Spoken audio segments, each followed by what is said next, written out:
is NDTV and you are watching NDTV Prime.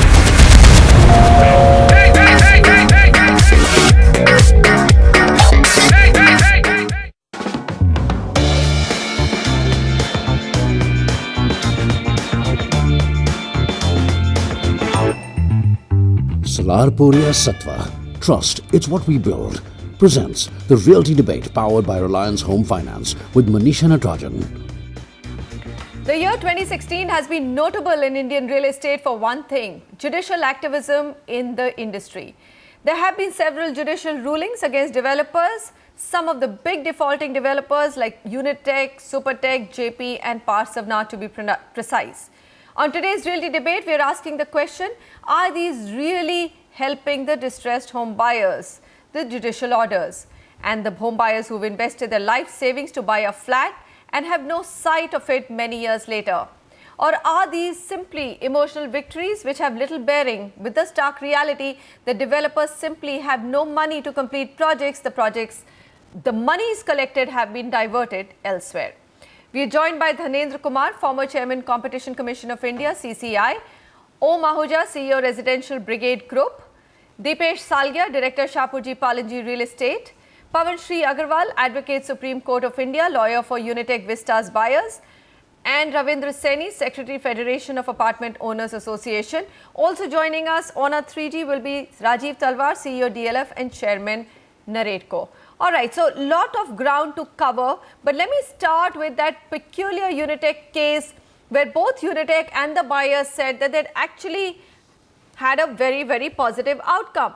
67 projects of Unitech where Delhi High Court granted an opportunity to the company, that's Unitech, to complete its delayed and pending projects by opening up of escrow accounts and using the money deposited in it solely for these projects. The company told the court that they would open escrow accounts in which amounts received from the buyers and sale of lands would be deposited and the money would be used solely for completing the delayed projects. Unitech claimed that it requires 2,700 crore rupees to complete its 41 pending projects, while the receivables from the customers were about 4,000 crores. More than 40 cases are pending against Unitech in the Delhi High Court and 929 cases are still pending with NCDRC against Unitech. Pawan, I'm going to come to you first. What really happened? After that case, you had the buyers saying, oh, fantastic, it's been a big victory for us. Stock markets next day said it's a big victory for Unitech. That's exactly what they wanted. Developers from Credai, off the record told me, oh, this is fantastic outcome for Unitech because they've got away scot-free. They would have never been able to, if the courts had ruled that they had to return the buyer's money, that would have never been honored. So what really happened in this case? Now, the Delhi High Court judgment actually, it seems has overlooked a very important and crucial thing, which is that out of so many projects, there are a lot of projects where the buyers have already paid 95% and more, which is the balance is only required to be paid at the time of possession. Now, that being the situation, the calculations with regard to more money being coming from the buyers in a situation where buyer do not have a trust, maximum of them and most of them do not have the trust.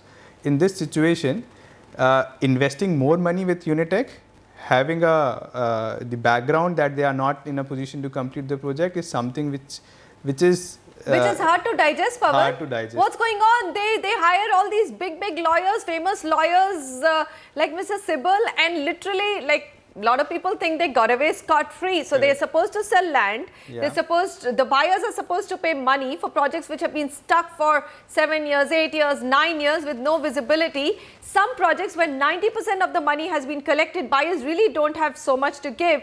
And yet now the courts have ruled saying that, hello, you have to put the money in an escrow account and the developer will complete the project. Ravindra ji, aapko lagta hai Unitech will complete? What are the buyers feeling? I don't think so. Actually, every time whenever there's a court order, it is in both side of the things are there.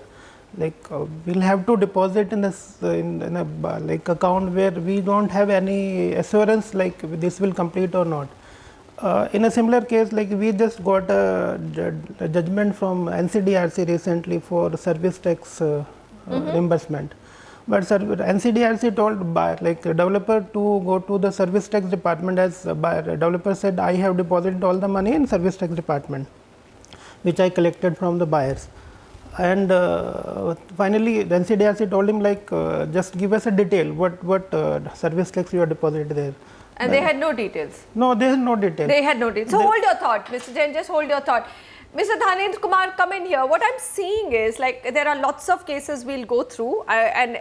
You know, in Parsavnath case, there's been a ruling that 12% interest has to be paid and the principal amount has to be returned. Parsavnath is claiming that we don't have the money left. I mean, where are we going to return? In Supertech case, where the approvals have been given by Noida authority, the courts have come down very hard on Supertech, saying we don't care whether you die, but you have to return the buyer's money. What I'm seeing is a lot of inconsistencies in these judgments, sir. What's the outcome? Who are these judgments helping? Let me first make a few general observations. Well, this is a sector and we are at a stage when there is no victor and there is no vanquished. ना कोई इसमें हारने वाला है, ना कोई जीतने वाला है. We have somehow inherited a legacy when there is a complete lack of trust. The consumers don't trust the builders at all, and somehow over a period of time they have lost this trust. The agreements have been completely one-sided and the buyers have been taken for a ride all this time. There have been no completion of projects within the stipulated time, even after several years. In fact, I am reminded of what somebody told me. मेरे महबूब ने वादा किया था 5वें दिन का, किसी ने कह दिया होगा कि दुनिया 4 दिन की है. So nothing is completed. You give them extension 2 years, people think that nothing would be completed. So question is that how do people pay the money, even if they are required to pay, or even if the High Court order or whichever, under some scheme of things, they tell them, okay, if you pay them, then you will. So the point is that we have to rebuild this trust. Now, coming back to the cases which you mentioned, yes, you are right. For the first time in the last 1 year or so, we have noticed there is a reversal, there is a change in the ecosystem, and the courts have also become very active and they have taken cognizance of the situation. I am reminded of my days as chairman of the Competition Commission of India when this famous DLF case came before us.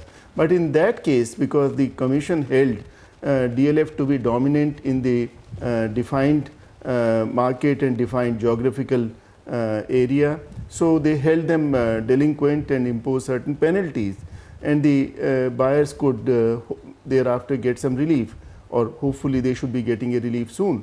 But the point is that unless a builder or a party is dominant in the definition of Competition Commission of India, CCI couldn't do anything. But rightly so, thereafter they went to the consumer courts, and consumer courts have been taking cognizance. And May 2016, for the first time, the National Consumer Redressal Forum in the JP case, in the Calypso project, they took cognizance and they passed a very historic landmark judgment against JP, and then soon thereafter, one after another, in July and September, August, we had a flurry of judgments coming, 12%, 18% penal interest and so on, right, whatever it is. And I completely agree with those judgments, because as we know that even the agreements, if agreements are one-sided in this manner, and there is the famous term of contra pro then the courts have to intervene. Courts, there's no other option. Okay, what I'm going to get Rajiv Talwar to come in here. Mr. Talwar, the question that we are asking is that there seems to be tremendous judicial activism, and the courts suddenly seem to have aligned with the consumer and the buyer who's stuck with delayed projects, and some cases are quite obvious. I mean, we all know that JP is in trouble. We all know that Parsavnath is not going to be able to complete their projects, neither will a Unitech. So without naming any company, because you all work in the same industry, tell me, I mean, are you happy that courts are coming to the rescue of the buyer now? That's the only way to go forward?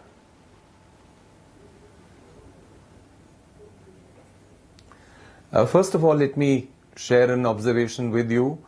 that the first priority for any builder or developer should be to complete commitments to the buyers. I think that should be a given, and whenever any court pronounces any judgment to the best of its understanding, I think that should be the common denominator, that please complete your commitments to the buyers.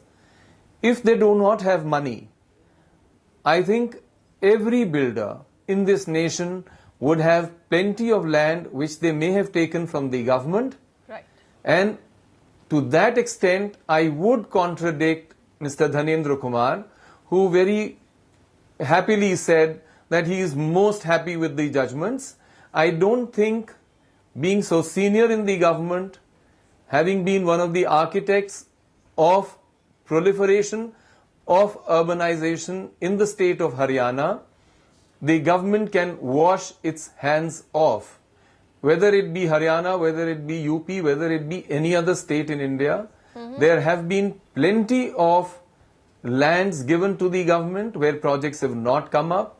There has been a down cycle, and I think the government should stand up to it that yes, all the money collected from builders should be put into an escrow account for those projects which have not even taken off.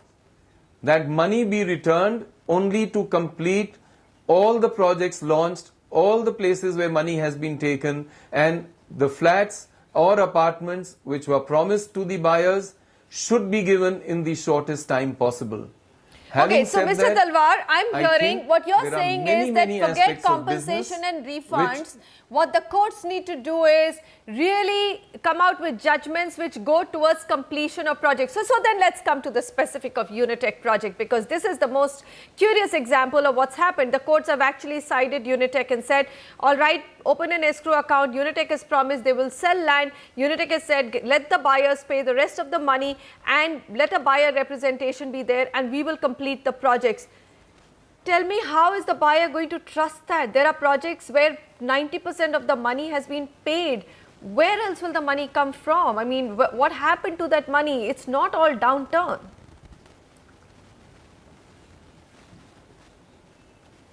I think you're absolutely correct. The mathematics doesn't add up. If 90% of the money has been taken and there are lands which are owned by the company, then I think the company needs to put money into an escrow account, not the buyers. And it may be any company today. If there is a possibility of generating funds either by the company or by the government taking the land back and putting that money into the escrow account, I think the first responsibility to win over the trust of the buyers is to say that yes, let's complete the project and give delivery to the buyers. I think they've put in some hard-earned money, and I think the court judgment would apply only to those projects where maybe 20-25% of the money has been taken. There is a launched project and there is rest of the money to come in. That goes into an escrow account like the Real Estate Regulation Authority bill says, and the Act says that yes, let the money be put in, let the project be completed, and let the apartment be handed over to the buyer. Okay, fair enough. All right, let's get. I would like to respond to what one Rajiv said. where 90% of the after money you has been finished. taken, one where it is not. Okay, quickly, Mr. Very short and concise, sir, so that we can get other speakers also to come in. Go ahead, sir. Mr. Dhanendra Kumar. No, I just wanted to first of all mention Rajiv, what he said earlier was only partly true. I don't subscribe to the theory that governments can wash off their hands at this moment, having licensed those builders. When they license those builders, there are certain terms and conditions. Governments have not fulfilled their responsibility to oversee those terms and conditions. All the state governments, so their town and country planning departments and so on, they should have been more alert and conscious to watch the interest of the buyers, also to make sure Correct. that their building plans, etc. Secondly, I would also like to say what you said rightly so in the end, that the escrow account, the money has to go not from the government, it would have to go from the builders. Not they even have from the collected buyer. the money, The 90% builder money first. they have taken. The builder is saying, I've been delayed for 9 years, 7 years. Why are you asking me for more money? Sell your land, complete my project, I'm happy to pay you. I've been sitting on a rented accommodation while you've not completed my project. And the third thing, just to complete, since you mentioned, would be that lot of work can be done now by the state government in creation of these RERA, real estate regulatory authorities, also by associations like yours, of which you are the chairman, the NARDECO and many others. They are very respected, very reputed associations. They can also undertake monitoring of their members, that they abide by the rules and regulations appropriately. All is not lost. Real estate sector is a very important sector of economy, the construction, the real estate, where according to the World Bank's ease of doing business, we rank very low. So I think all of us have to work together. As I said, this is a sector in which there are no victors and there are no vanquished. So we have to work together. Right now, everybody seems to be on the losing side, isn't it, Om Ahuja? Here you have a situation, it might be a North India related problem, but there is. I mean, we today on our South show did a story on Marg properties in Chennai haven't delivered to their buyers for a really long time. So there are small pockets, even in South India, even in the more, let's say, professional markets where delivery problems have been an issue. Maybe not to the large extent that we've had in North India. So tell me, how are we going to restore the confidence? Are court rulings and court activism the way for buyers to come back into the market? I think, Manisha, this challenge is not only restricted to some parts of the country, it's also prevalent in MMR region, Mumbai metropolitan region. And we've seen this confidence of the home buyer being shaken up in NCR and MMR to a small extent in Chennai. I think the only way to overcome this whole situation is, there are two ways. One is basically your regulatory bill or the regulatory authority has to be brought in very fast and more empowered. And the second part is, like you have in the bonds and stock market, you have a rating agency which basically helps a home buyer to understand which company is going to deliver, which project is going to be delivered, have a rating agency in place to help a home buyer to easily understand this process. A lot of home buyers look at which financial institutions have approved this project, they blindly go with it, and eventually they understand it was only financial viability that was approved by the bank, not the project viability. You know, Om Ahuja, the entire Lehman crisis has showed you that even global rating agencies can't be trusted. So no, putting another layer of rating agencies, I'm going to be like putting a question mark to that. But yes, it's another layer of check. CRISIL does have, but it's only rating a few projects. Dipesh Salga, because Om Ahuja mentioned your market, MMR has, of course, its own, let's say, bad eggs in the basket. I'm not going to name them because everyone knows them. We've been carrying those stories and trying to help the buyers reach out to those developers as well. But tell me, I mean, as a new player who's got huge ambitions in the real estate market, you're hitting the market at a time when where there's a complete crisis in terms of confidence. What will restore it? See, I have a slightly a larger issue to address. Firstly, you know, this process of approaching courts is fine. I fully have full emotions with the customers who have suffered. I have sympathy, but at a larger level, a judicial solution always has a limitation, because courts are limited by ultimately giving some financial penalties. What customers want is homes. Absolutely. We have to find the solutions. How can they get homes? So instead of a penal-based system that a maximum courts can do, can we improve the ecosystem? Can we make a stronger ecosystem and a more efficient process? Can we implant more efficient process and systems in place so that the developer is in a position to deliver in time?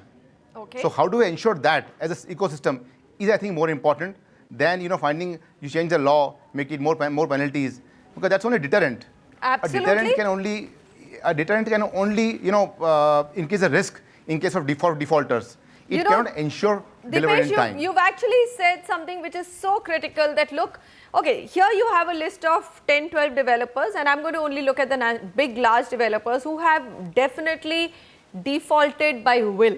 They've siphoned off money and they've defaulted by will. But there are so many projects, and I mean, if I look at this data, this is astounding. Over 50% of flat buyers won't get their flats this year in 2016 as promised. Across India's top 7 cities, only 1,80,000 apartments were completed by June 2016 against 6,75,000 promised. So imagine only 20% were completed. So even the best of developers are having a problem with the system. So that there is a huge responsibility of the system. Now look at this Supertech case. How easily we bashed the developer and completely let the authority or Noida authorities go scot-free. Supreme Court directed Supertech to pay 10% of invested money per annum as investment returns to 14 people who booked houses in its Noida Twin Tower projects. When Supertech said, look, it's going to sink, it's going to die, Supreme Court said, we don't care whether you sink or die, we are not concerned. Pawan, what's going on? I mean, Noida authority, let's scot-free. Here, obviously the approvals were given. That's the reason why so many floors have come up. So how do we fix this system? I mean, here there's a travesty of justice too. You are right in that sense that authorities do have to come now forward and they have to fix, we have to fix a responsibility as to who are the persons who actually give approvals to the project and then what ultimately has to be done with them. Because it's not only the developers, the ultimate sufferers are also the flat buyers because of this. So keeping both parties' interest in that sense, it is the person, the real culprit needs to be understood that why and in what manner they have approved. If they have approved, then whether that approval was right and how it was done, whether in which manner it has been obtained. So Pawan, here's my question. Would you agree then in all court cases, right? I mean, I don't know if judges are going to watch this show, but lawyers such as you who are fighting for the buyers, should the effort of the courts be and the buyers be to get their projects completed, to work in a way that the projects are somehow, the judgments are to get the projects completed? No, you are right. The attempt of the NCDRC initially and in most of the cases has been that first you give the project, you deliver the project, you give the possession of the flats to the home buyers. That was the first attempt. Even if we take the example of the Vistas, the first attempt which was made by the flat buyers, you please give me the project because we want to live in my houses, we want my flat. They didn't wanted the money in that sense, you refund my money and that will solve my problem. So therefore the first stance before the NCDRC and that the order was that please, you first complete. Yeah, when your project is not get completed, you have no choice but to say return my money. Correct. So that is why it is not that they gave an undertaking before the NCDRC, they repeated it before the Supreme Court that we will complete the project. They violated that. It is that in that situation that this order was tempted because the buyer says that now where we have to go. We have to get our money back if they are not delivering the projects. It will go on for 4 years. We will go on paying rent, etc. So this situation was in that scenario. The attempt was not of the court at the initial point of time to simply say refund the money. Okay. The attempt was first you please deliver the project. We wanted our flats. We want to live in our flats because that is what our hard-earned money for. We didn't want it to commercialize it. We wanted to live it. Live in it. So Rajiv, last comment from you and then I'm going to get to Mr. Kumar as well. What happens in cases where you know that there is no money with the developer? I mean, you know, so there is land, the developer saying I'm not able to sell that land. What do the courts do? I mean, what is the kind of solution which bodies like yours, like Naredco and Credai should be thinking of? Yes, Manisha, in fact, that is what we've also come out with a published paper on stressed assets. I am again repeating because I don't think you caught on the point the first time I made, which was that where has the money gone?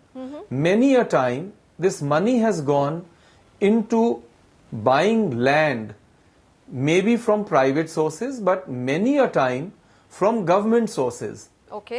Now, if those projects have not taken off where money has been paid to the government, I think the first thing should be done is to take the land back and the money which was given to the government should be placed into an escrow account and the builder made to complete all the commitments to buyers, because the builder should have no excuse that sorry, I've not been able to raise money.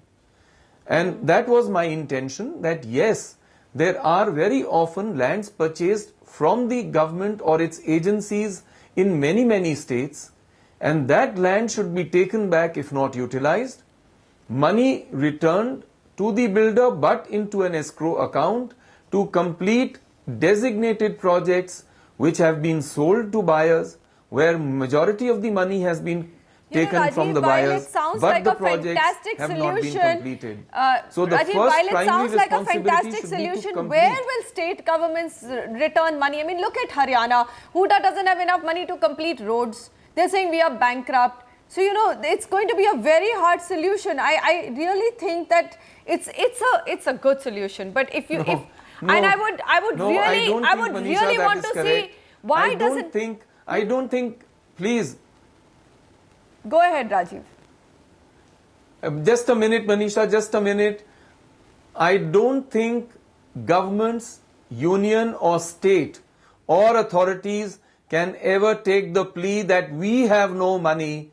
If you are justified for the government, then I think you'll have to hear many such replies from various companies.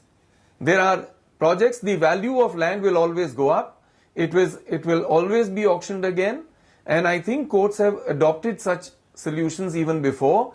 I think the government agencies need to take the land back. Why are we leaving land with the companies if they can't even complete their existing projects? Okay, so it just like in SEZ, just like a Reliance SEZ which was taken back because... Yes. Okay, I get that point. You're saying the government should reclaim the land. All right, go ahead, sir. Mr. Deepesh, what you want to make a point very quickly though. Yeah. See, if you see, the biggest problem is in NCR region. One. Secondly, this problem was never so big in the past. So we have real estate for so many years in India. It's the first time the problem is of so much big magnitude. And I know we can argue that the issue is with approvals and so many other issues. But one point everyone is missing is the biggest crash in prices is in NCR region. So it's not the money has gone, the value has gone. Okay. When the value has gone, there is no incentive for developer to complete the project. Your people bought it 5,000 rupees. Today, price is 3,500 rupees. So actually, there's no value left in the project now. So there is no incentive for the developer to complete the project because ultimately he's going to make a loss. Absolutely. So I think the problem is basically all our laws and our systems are made for a rising real estate market. We probably never anticipated that prices could come down. I think the solution. You have really, Mr. Deepesh Salgia, brought the center, let's say, argument to this entire debate, highlighted that big reason why developers and many of them are not completing their projects. There is no incentive left. Land was a trading asset for most of them. Now they're not able to sell their land because they're not able to recover value. Look at Unit again, JP, collectively the amount of land that they have together. I mean, there's huge amount of land. Okay. Okay, one second. Let me complete it. Now, the value of the... Okay, 1 second. So what I suggest is that, you have to take inspiration from stock market. When you buy or trade security in the stock market or do an IPO, there could be loss. Fine, there could be delivery problem. But all stock exchanges have a system where they insure the investor. So a small amount of every transaction goes to investor protection fund. So if entire India, you could put a 0.1% a small amount, and that goes in an investor protection fund. So in case of eventuality, that money acts like an insurance fund, and that can be used to fund stress projects. I mean, that's one way out in which you de-risk entire India. I've been doing this debate for 4 years, and this is the first time I'm hearing a completely, offbeat sort of a solution, which doesn't seem difficult to implement at all. All right, Om Ahuja, you had a point to make, but I really like Mr. Salgia's argument here. Only thing, Manisha, in the past, when the Unit Trust of India situation happened where a lot of investors lost money on a promise that Unit Trust will deliver something and they couldn't deliver, Government of India intervened and they helped investor by bailing them out. And at a later stage, today, Government of India is sitting on huge amount of cash to encash those shares, and they will only make profit out of it. I think what Rajiv told is a great solution for current investors who are stuck. I think those investors need to be getting a solution that is a better way to bail them out. Bill, I'm going to wrap out here, gentlemen. There's so much more to be said, but thank you very much for joining me on this very interesting discussion. Yes, courts will be the last bastion for consumers to go to, but then the entire industry and the buyers' attempt must be to get the projects completed and for the buyers or the consumers to get their homes.